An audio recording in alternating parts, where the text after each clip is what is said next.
Hello everyone, welcome back to URBX Talks. ഇന്ന് ഉള്ളത് ഒരു പുതിയ ഗസ്റ്റാണ് 6th സ്റ്റാൻഡേർഡിൽ പഠിക്കുന്ന Kuruvila Thomas. Hi. കുറുവിളയ്ക്ക് പൈലറ്റ് ആവാൻ ഒരു ambition ഉണ്ട്. So let's hear what he has to ask us. How did you become a pilot? What steps did you take? So my dream of becoming a pilot started right from my childhood by talking to my grandfather. He was a navigator on the Air India Boeing 707. That was the first commercial jetliner that Boeing ever made.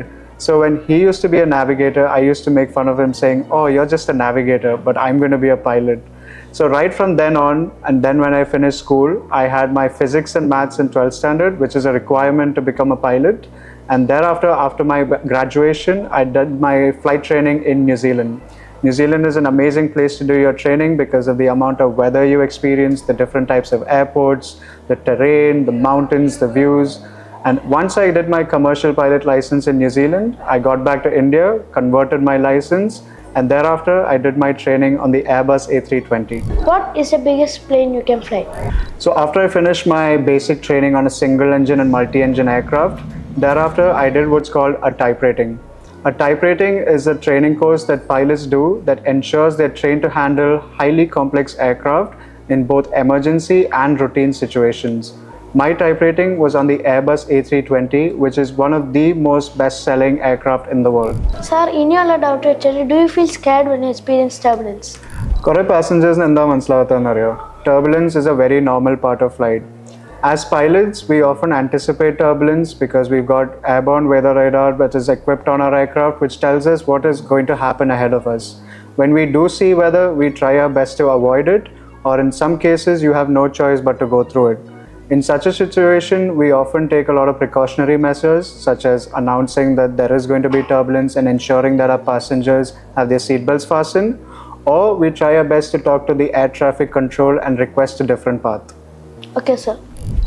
Sir, flying kore parts ഉണ്ടല്ലോ. അതിലെ ഏറ്റവും favorite part ഏതാ? Take off, cruising or landing? അതൊരു നല്ലൊരു ചോദ്യമാണ് because every pilot has their own personal opinion about it. When it comes to takeoff, you feel the engines roar and going to full power. When it comes to cruising, you enjoy the amazing views. And when it comes to landing, which is my favorite part, you get to the real challenging aspect of it. When we do our landings, there are different factors which can affect it. It could be the wind, it could be the clouds, it could be visibility. So when we use our instruments, such as the instrument landing system, it can be quite challenging in rough weather. So I'd say എൻ്റെ favorite ഭാഗം definitely landing ആണ്. സാറിന് എപ്പോഴെങ്കിലും emergency ഉണ്ടായിട്ടുണ്ടോ? What happened? Actually ഞാൻ ആ രീതിയിൽ ഭയങ്കര ലക്കിയാണ് ബിക്കോസ് എനിക്ക് ഇതുവരെ എമർജൻസി ഉണ്ടായിട്ടില്ല. ബട്ട് ഒരിക്കൽ I was in A very critical situation because ഞാൻ ടേക്ക് ഓഫ് ചെയ്ത എയർപോർട്ടിൽ നിന്ന് ഞാൻ ഒരു ക്രോസ് കൺട്രി ഫ്ലൈറ്റിന് പോയി. This is A flight which you go in long distances where you're trained on how to navigate through different types of landscape using maps and charts. So ഞാൻ തിരിച്ച് വരാൻ നോക്കിയപ്പോൾ there was a lot of bad weather. Because of this bad weather, I had to take a decision because planes run on fuel, right? And if you run out of fuel, your plane's not going to fly. So when I came closer and closer to my airport, I had to do a lot of calculations, which Nyan Samet, if I did not do, I would have run out of fuel. So that was the closest I'd ever come to an emergency. And thankfully, I took a decision that day that may have saved my life by diverting to another airport. സാറിൻ്റെ ഒരു favourite flight experience share ചെയ്യാമോ? അതൊരു നല്ല question ആണ് because it invokes a lot of nostalgia. ഞാൻ എൻ്റെ training ന്യൂസിലൻഡിലാണ് ചെയ്തത്. New Zealand commercial pilot ലൈസൻസിൻ്റെ ഭാഗമായിട്ട് നമുക്ക് മാൻഡറ്ററി ആയിട്ട് mountain flying is a part of the syllabus. So to do my mountain flying I went to this place called Milford Sound, which is also the place where Mission Impossible had a few scenes from the movie. So ഞാൻ അവിടെ പോയപ്പോൾ I was suddenly taken aback by how beautiful it was. There were such big hills, there were snow-capped mountains, and there was a river that led right next to the airport. It was quite challenging because avada when winds come, you get a lot of turbulence and we had to wait for the perfect day. Milford Sound is also sometimes considered to be the 8th wonder of the world. So even today, when I think back on my flying days, that was one of the most scenic flights I've ever done. And it taught me a lot about appreciating the better things in life. What advice would you give to someone who wants to become a pilot?